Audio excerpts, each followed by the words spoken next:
तो सुनो, जो आदमी अपने हार पे रोए ना समझना उसने जीत के लिए ईमानदार तैयारी नहीं की थी साहब। अगर हार होने के बाद आपको रुलाई ना आए, मैं हार गया, मेरा एग्जाम नहीं हुआ, हाँ मैं अमीर नहीं बना और मैं रो नहीं रहा, हाँ मेरा काम नहीं हुआ और मुझे रुलाई नहीं आ रही, मैं रात में रो नहीं रहा और मुझे ऐसा नहीं लग रहा कि यार गलत हुआ, मुझे पछतावा किसको होता है? ईमानदार आदमी को होता है, जिसने मेहनत की हो, जिसने दिन रात एक किया हो राइट अपने काम में, उसको पछतावा होता है। रिजल्ट ना मिलने के बाद लोग कहते हैं रो मत। कैसे ना रोए भाई?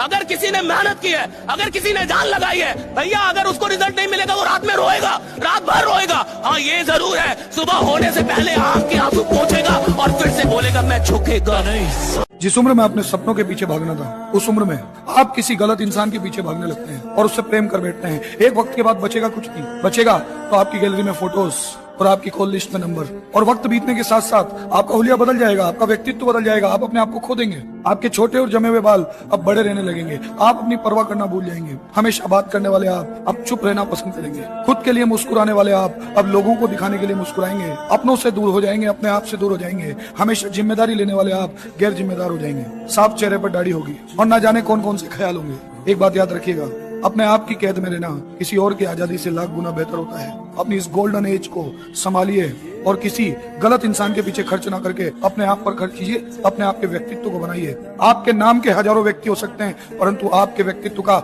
सिर्फ एक व्यक्ति होना चाहिए, वो है आप। और आपका व्यक्तित्व ही आपकी पहचान होगा, ना कि आपका नाम आपकी पहचान होगा। जितने असफल लोग होते हैं ना, उनका एक लक्षण होता है, उनके अंदर ख्वाहिशें बहुत होती हैं लेकिन वो काम करना नहीं चाहता है। हमें ये बनना है, हमें वो बनना है, लेकिन जो वहाँ बन के गया है वो कितना मेहनत किया है ये कोई करना नहीं चाहता। राजा बनने का शौक है तो गुलाम की तरह मेहनत करना सीखो। बेटा कलम मत रोकना। हम सभी मिडिल क्लास फैमिली के पास एक ही जादू की छड़ी है बेटा, वो है ये, और कुछ नहीं है हम लोगों के पास। ठीक है, सर आंसर नहीं आते फिर भी ये जादू की छड़ी चलती रहनी चाहिए। सर आंसर गलत आते हैं फिर भी ये जादू की छड़ी चलती रहनी चाहिए। हमारे पास इसके अलावा और कोई ऑप्शन नहीं है जिससे हम अपनी जिंदगी सुधार सके। सीधी सी बात, आज नहीं तो कल ये जादू करता है, मुझे पता है। आप शायद जितने मोटिवेशन सुन लीजिए, सबकी कहानी अलग अलग होगी, सबने अलग अलग जर्नी देखी है, लेकिन आज आपकी इस उम्र पर आपके पास एक ही जादू की छड़ी है और कुछ नहीं। अगर आप अच्छे घर पे हैं, आपके पिताजी के पास अच्छे पैसे, हो सकता हो कल वो आपके काम ना आए, लेकिन इस कलम के थ्रू आप जो चीज सीखेंगे वो आपके। टॉपर पता है कैसे पढ़ाई करते? टॉपर ना अपने डिस्ट्रैक्शन टाइम को प्लान करते हैं। टॉपर क्या करते हैं? इंस्टा रील चलाते हैं, यूट्यूब शॉर्ट चलाते हैं, बिल्कुल चलाते हैं। टॉपर्स भी डिस्ट्रैक्टेड होते हैं, बट वो एक डिस्ट्रैक्शन टाइम सेट करके रखते हैं कि रात को सोने से पहले आधे घंटे, मतलब 10 से 10:30, ये वाला जो टाइम है उसमें क्या करेंगे हम? आधे घंटे के लिए इंस्टा रील चला लेंगे, यूट्यूब शॉर्ट चला लेंगे, बस आधे घंटे के लिए। अब इससे क्या होता है? इमेजिन करो आप 2 बजे पढ़ाई करते हैं, आपके दिमाग में आया यार फोन चला लेता हूँ, फोन चला लेता हूँ। तभी आपको अपने दिमाग को समझाना पड़ेगा यार नहीं, ये टाइम तो मेरा पढ़ाई का है। डिस्ट्रैक्शन टाइम क्या है? मेरा डिस्ट्रैक्शन टाइम तो रात को है ना, तो फोन तो आराम से रात को चलाएंगे, अभी नहीं चलाना। इससे क्या होता है? आपका जो मन है वो मान जाता है, वो मान जाता है ठीक है यार अभी पढ़ लेते हैं, रात को टाइम है तो रात को बैठ के आराम से फोन चलाएंगे। तो टॉपर से करते हैं, एक डिस्ट्रैक्शन टाइम सेट करके रखते हैं।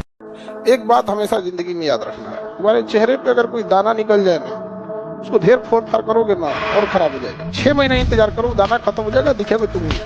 जीवन में कोई तुम्हारी बुराई कर रहा है ना, उसका ज्यादा जवाब मत देना, शांति से रहना। लोग आपसे बहुत बदतमीजी से बात करें, गुस्सा दिलाने की कोशिश करें, उस पर ध्यान मत दीजिए। लोग चाहे जितने बदतमीजी से बात करें, आप जवाब इज्जत से दीजिए, क्योंकि कुछ दिन बाद लोग उस सवाल को भूल जाएंगे, लेकिन आपके जवाब को याद रखा जाएगा। एक बात मुझे बड़ी अच्छी लगी कि जो लोग अपनी हार पे रोते हैं, वो खिलाड़ी जो अपनी हार पे आंसू बहाता है, वही खिलाड़ी जीत के आंसू का हकदार होता है। राइट, जो अपनी हार पे आंसू बहाता है। आज से 6 महीने पहले जब हार गए, जब हम वर्ल्ड कप हार गए 50-50 वाला, तो सब लोग रो रहे थे, प्लेयर्स रो रहे थे, खिलाड़ी रो रहे थे और काफी रो रहे थे सब। और देखिए हार पे कौन रोता है? जिसको ये पता था कि जीत मेरी थी। आप हार पे कब रोएंगे? हर इंसान अपनी हार पे नहीं रोएगा साहब, हर इंसान अपनी गरीबी पे नहीं रोता, हर इंसान को रोना नहीं आता। क्यों? क्योंकि रोते आप तब है जब आपसे आपकी कोई चीज छीन ली जाए, जब आपको लगे ये चीज मेरी थी, मेरी होनी चाहिए थी और आपको ना मिले, तब रोना आता है, तब आंसू आते हैं। और 6 महीने पहले जो आंसू हार के थे, 6 महीने बाद वही आंसू जीत के हो गए। राइट, जब भी आप पढ़ने जाइएगा तो आपका मन अजीब सा होगा कि थोड़ा सा पानी पी लेते हैं, थोड़ा बेड और ठीक से रख देते हैं तब पढ़ते हैं, एक काम करते हैं थोड़ा सा चाय पी लेते हैं तब आते हैं, कपड़ा धुल लेते हैं तब पढ़ते हैं। ये पहला लक्षण है। इसका एक ही उपाय है, जो मन का है उसका उलाट के करो। मैं जितने भी आईआईटी के टॉपर बच्चों से मिलता हूँ ना, वो लेक्चर को बहुत कम वेटेज देते हैं कि लेक्चर खत्म होने के बाद असली प्रिपरेशन शुरू हो। क्योंकि वो लेक्चर वाला जो खेल है ना, वो भारत का 1 लाख बच्चा कर रहा है पीडब्ल्यू के साथ। सब बैठ के देख रहे हैं, पॉपकॉर्न खाते हुए, बड़ा मजा आ रहा है। मास्टर कितना जाए, मजा नहीं आया। अलग सर को बोलते हैं इस टीचर को चेंज करा। असली खेल स्टार्ट होता है भाई साहब लेक्चर के बाद जो समय होता है, कि उसके बाद आपने रिवाइज कितना किया, उसके बाद आपने क्वेश्चंस को प्रैक्टिस कितना किया, आपने डीपीपी को कितना सीरियसली सॉल्व किया, कि आप सोल्यूशन नहीं देखते हो, खुद से लगे रहते हो कि मैं खुद से सॉल्व करूंगा। आप कितना टेस्ट किए लग रहे हो, आप कितनी प्रैक्टिस सॉल्व कर रहे हो। वो काम बाकी सारे कामों को खुद ब खुद करेगा। स्वयं को बदलना है, कुछ नहीं करना। न समाज बदलना, न राष्ट्र बदलना, न दुनिया बदलनी, किसी को नहीं बदलना है, स्वयं को। मुझे भी एक जमाने में लगता था क्रांति, रिफॉर्म्स, वो तो अच्छा हुआ कि समझ में आ गया कि क्रांति मतलब स्वयं को बदलना। बस यही बात मैं तुमसे भी कह रहा हूँ। दिन भर जो आप ये शैतान को हाथ में लेके बैठे रहते हो ना, ये जो राक्षस है मोबाइल, जो आपको ये बात एहसास होने का समय ही नहीं देता कि आप असल में हो कौन, आप असल में चाहते क्या, असल में आपका लक्ष्य क्या होना चाहिए। आपको एहसास नहीं होने देता, आपको समय नहीं देता इस चीज का। एक दिन के लिए बेटा अपना मोबाइल फोन ऑफ करके रख दीजिए, एक दिन के लिए नेटवर्क खत्म कर दीजिए, सारे ऐप ब्लॉक कर दीजिए, सिर्फ पढ़ाई करिए एक दिन की। देखना आप खुद से बातें करना शुरू करोगे, फिर आपको लगेगा कि आसपास जितने लोग थे ना, जिनको मैं खुश रखने की कोशिश करता था, लगता था कैसे मना कर दे। दोस्तों ने बोला यार शाम को चलना है घूमने के लिए, शाम को यहाँ खेलने आ जाना, शाम को अपन यहाँ जाने वाले हैं, दोस्त के घर पे आज बैठकी होगी, कोचिंग के बाद चलेंगे वहां घूमने। आपको लगता है यार कैसे मना करे, दोस्त है यार, दोस्ती खराब हो जाएगी यार। एक दिन बेटा अपना मोबाइल फोन दूर रखना, खुद से बातें करना, आपको एहसास हो जाएगा कि इन लोगों का आपके जीवन में वो इंपॉर्टेंस नहीं है जितना आप देते हो। ये जिंदगी उसी की है जो किसी का हो गया, और प्यार में ही उठ गया, खो नहीं गया। मूर्ख लोग प्यार में खोते हैं। ना पढ़ाई करने का तरीका, अगर 24 घंटे हैं, 24 घंटे हर एक स्टूडेंट और हर एक कैंडिडेट के पास में है जो एग्जाम की तैयारी करता है, बट उस 24 घंटे में आप उसका फायदा कैसे उठाते हैं, तैयारी कैसे करते हैं, वो फर्क डालता है। एक स्टूडेंट है जो कोशिश करता है कि 24 घंटे में ज्यादा से ज्यादा पढ़ना है, दूसरा स्टूडेंट है वो कहता है मुझे ज्यादा सिलेबस कवर नहीं करना लेकिन रिवीजन ज्यादा करनी है। आप यकीन मानिए जो आदमी रिवीजन ज्यादा करता है वो डेफिनेटली नतीजा निकाल देगा। अगर आपको आगे बढ़ना है ना, आपको शराब से, अय्यासी, सब चीजों से एकदम हटना पड़ेगा। एकदम 18 साल से 25 साल की उम्र तक अगर मेहनत कर ली तो 25 के बाद मौज करोगे। दूसरा फार्मूला, अगर 18 से 25 साल में अभी मौज कर ली तो 25 साल के बाद मजदूरी करनी पड़ेगी, मेहनत करनी पड़ेगी। जिंदगी जीने का दो ही फॉर्मूला है, या तो ऊपर वाला या नीचे वाला। तुम देखो कि तुम्हें किस रास्ते पर जाना है। टाइम पास करना हो तो किसी भी कॉलेज में चले जाओ, बीए कर लो, बीकॉम कर लो, बीएससी कर लो, टाइम पास हो जाएगा। खूब मेहनत करने का तुम्हारा मन हो ना कि हमें मेहनत करनी है, आगे निकलना है, और तुम्हें लगता हो कि मुझे जिंदगी में कुछ हासिल करना है। मेरे पीछे बैक पे बहुत पैसा नहीं है कि मेरे पिता ने, दादा ने बहुत बड़ी बड़ी इंडस्ट्री बना के छोड़ रखी है। मेहनत करना और अपनी डायरेक्शन ठीक रखना, इन दोनों का आंसर आता है सफलता। जो लड़के लड़कियां इस एज में खूब मेहनत करने को तैयार हो और सही डायरेक्शन में काम करे। मेहनत तो बेटा गधा भी करता है। एक मजदूर जो ईंट ढोता है ना 4 मंजिल पे, वो मेहनत ही करता है, लेकिन उस मेहनत की क्या ठीक नहीं होती। हाँ, ये बहुत इंपॉर्टेंट है कि हम किस डायरेक्शन में मेहनत कर रहे हैं। कोई अचीव करने की चीज तो हो, कोई टारगेट तो हो। पागलों की तरह सुबह उठ के आदमी कहता है मैं तो धूप में चौक पे ऐसे खड़ा हो जाऊंगा, बहुत मेहनत का काम है, या मैं चलता जाऊंगा चलते जाऊंगा। भैया दिशा ठीक करो अपनी। इन दोनों को अगर समझ गए तो फिर सफलता मिलेगी। ये इतनी सस्ती नहीं है जो हर किसी को मिल जाए बेटा, मेहनत करनी पड़ेगी। अपने कमरे का दरवाजा और अपने दिल का दरवाजा दोनों बंद कर लो अगले 7-8 महीने। ना किसी व्यक्ति के लिए आपके दिल का दरवाजा खुले, ना आपके कमरे का दरवाजा खुले। और जिस दिन ये दरवाजा खुले तो वहां से एक ही चीज दिखाई पड़े, सफलता। बहुत नसीब वाले हैं जिनके माँ बाप डांटने वाले मिलते हैं, वरना पड़ोस को क्या पता है, बनो बिगड़ो भाड़ में जाओ यहाँ पर। तो जो डांट जो मिलता है इसको थोड़ा सा, तो कभी लाइफ में अगर समझ में ना आए कि किसके लिए मेहनत करना है, तो याद रखना पीछे तो चेहरे खड़े हैं, सब बाप की मजबूरी है और माँ के हाथों की जोरियां। अगर वो भी तुम्हें पढ़ने पे मजबूर ना करे तो क्या खाक मोटिवेशन है, क्या लाइफ है। मान लेते हैं तुम सुबह उठते हो 8 बजे, हो सकता हो कोई 7 बजे उठता हो सकता हो कोई 10 बजे उठता हो, और रात में सोते हो 12 बजे। मैं ये मान के चल रहा हूं तुम 8 आवर की स्लीप लेते हो। तुम 8 बजे उठे तो अगला 4 घंटा 12, फिर 4, फिर 8, फिर 12। अगर तुम 6 बजे उठ रहे हो तो 10, फिर 2, फिर 6, फिर 10। अब ऐसे तुम्हारे पास 1, 2, 3, 4 इंटरवल है। सुबह उठते 4 घंटे में से सिर्फ 2 घंटे पढ़ना। अगला जो पहर मिल रहा है उसमें 4 में से 2.5 घंटे, क्योंकि अब आप फ्लो में आ चुके हो, अब इतना ज्यादा पढ़ लिया, थोड़ा ब्रेक चाहिए। अगले 4 घंटे में सिर्फ 2 घंटे रखा है, लास्ट के 4 घंटे में फिर 2.5 घंटे। इससे ज्यादा पढ़ना मना नहीं। से ज्यादा भी हो। This is how you are going to study 9 hour every day. मैं तुम्हें बिल्कुल रामबाण बता रहा हूं टॉपर बनने का। रामबाण क्या है? रामबाण कि जो भी तुम्हें टीचर पढ़ा रहा है, क्लास खत्म होने के बाद आधे घंटे रेस्ट ले लो, 1 घंटे रेस्ट ले लो, पर 1 घंटे बाद उस सारे क्वेश्चंस को खुद एक बार अटेम्प्ट करके देखना एक रफ कॉपी में। क्या मेरी बात समझ में आ रही है? मैं बहुत बहुत इंपॉर्टेंट चीज बता रहा हूं, मैक्सिमम बच्चे नहीं करते हैं। तू करेगा तो फोड़ के आएगा 100 बटे 100। तो रामबाण ये है कि जब भी लेक्चर खत्म हो उसके 1 घंटे बाद उस चैप्टर का पूरा रिवीजन कर लियो। रिवीजन मतलब जितने क्वेश्चन हैं उन क्वेश्चन, सिर्फ क्वेश्चन देखा, आंसर खुद करा। तू देखेगा जो चीज शायद क्लास में समझ नहीं आ रही थी ना, वो समझ में आने लग गई। जो चीज शायद क्लास में समझ नहीं आ रही थी वो समझ में आने लग जाएगी। तो ये बहुत नॉर्मल है। बस एक चीज मैं तेरे से मांगता हूं कि क्लास के बाद रिवीजन जरूर करिए। क्लियर? 18-20 साल का लड़का ना इतने एनर्जी होती है, अगर उसके सामने 60 भैंसा भी आ जाए ना, ऐसे फाड़ने की कोशिश करेगा उसे। 20 साल के बच्चे में एनर्जी का बॉम्ब होता है। 20 साल का लड़का लड़की, इनके अंदर एनर्जी के अलावा कुछ होता नहीं। बस ये है कि इन्हें को ये बता दे कि ये एनर्जी ना एक जगह लगा दो। और सुनो, एकेडमिक तो दुनिया टॉप कर देती है, मर्द वो है जो कॉम्पिटिशन टॉप करे। और एक और सुनो ध्यान से, आज कौन से नंबर पे कोई फर्क नहीं पड़ता इस चीज का कि मैं अब कौन से रैंक पे हूँ।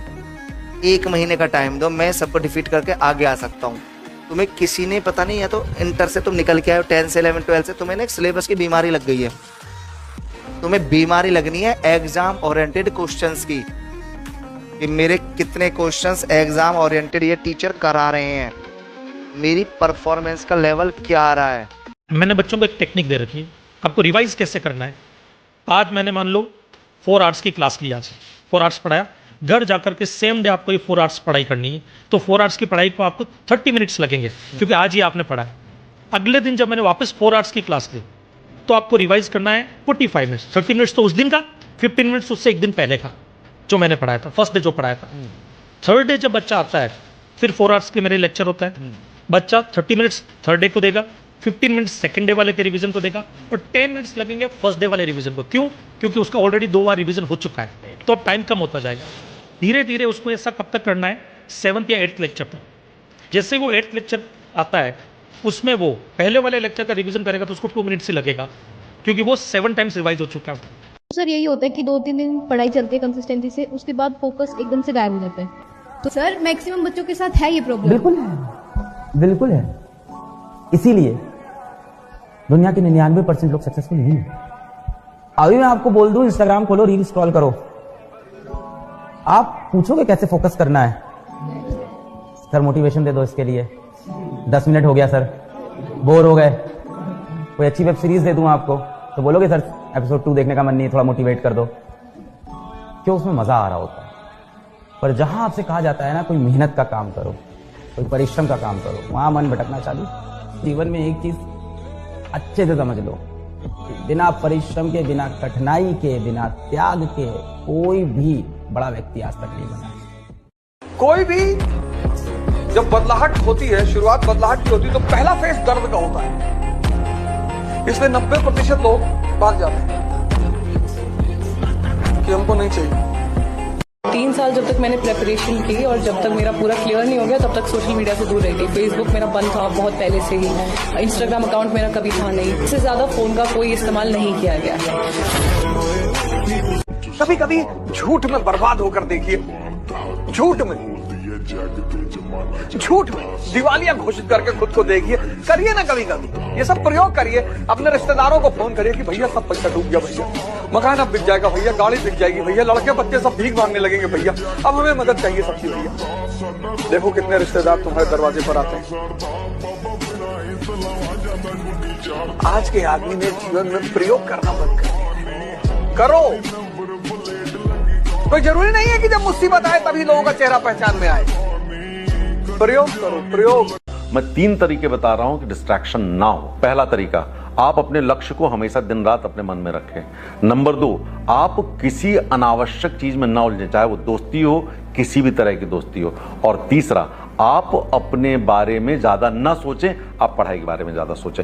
कई बार लोग भविष्य को इतना ज्यादा सोच लेते हैं कि वो उसी में रम जाते हैं कि मेरे पास कार हो गई, मेरे पास बत्ती हो गई, मेरे पास इतने गनर्स हो गए, मेरे पास ये लोग बैठ गए, तो वो आप ड्रीम कर रहे हैं। तो डे ड्रीमिंग छोड़ दीजिए, अनावश्यक दोस्ती छोड़ दीजिए और आप अपने गोल्स के प्रति लगातार चिंतन करते रहें तो आपका काम हो जाएगा। ये 3 चीजें जो आपको डिस्ट्रैक्शन से बचा सकती हैं। तो एक घर में एक बच्चा पढ़ लेता है ना, तो उस घर का, उस परिवार का, माता पिता का, आने वाली 7 पुश्तों का, सबका लाइफ हमेशा के लिए बदल जाता है। इतना कॉन्फिडेंस रखिए, जैसे कहते हैं ना कि हम भी दरिया है, हमें अपना हुनर मालूम है, जिस तरफ भी चल पड़ेंगे रास्ता हो जाएगा। इतना भरोसा बराबर रखिए कि ठीक है, ये नहीं तो कुछ और करेंगे, वो नहीं तो कुछ और करेंगे, लेकिन कुछ ना कुछ बढ़िया कर लेंगे। इसलिए समाज में जब जीने जाना ना, लाख भलाई करना कोई कहने नहीं आएगा। तुमसे एक गलती होगी, सबकी उंगलियां उठ जाएगी। जिंदगी का दस्तूर है। तो जिंदगी जो लेसन सिखाएगी ना, इससे कहीं ज्यादा टफ लेसन होगा। तो कुछ लोग उस सीख के आगे बढ़ जाते हैं, कुछ लोग के लिए जिंदगी टफ होने लगती है। इसलिए आलोचनाओं से नहीं घबराना चाहिए।